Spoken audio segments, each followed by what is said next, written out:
Ug nagplano kang magnegosyo, dapat ready ka. Ready ang imong pasensya.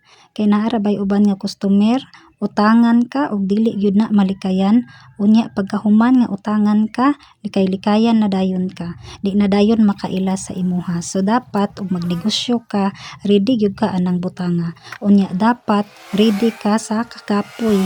Ang imong kahago, labi na pareho sa amuang ang among tindahan kamera ang naa sa sulod kay dili man pwede mo sulod ang customer ang kaning sa diri sa grocery dapit.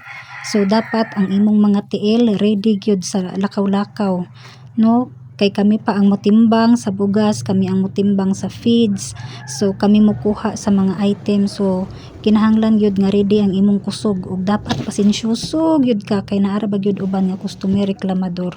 So dapat ug nagplano kang magnegosyo, i-ready gyud na nimo tanan kay dili gyud basta-basta ang pagnegosyo, labi na og ingon ani nga klase sa negosyo ang imong sudlan. So dapat gyud kanang taas gyud kaayo ang imong pasensya kay dili gyud basta-basta ang kakapoy, ang kahago, no, ug sa kanang sa mga utang nga kanang dugay kaayo mabayaran. So kinahanglan ready gyud ka ug unsaon nimo pag-rolling sa imong kwarta. Kay may na lang naay mga mutubo nga piso kada adlaw kaysa sa wala gyud. So kinahanglan pod nga ang imong kanang negosyo dili sad gyud maputo kay ug maputo yung katuyo.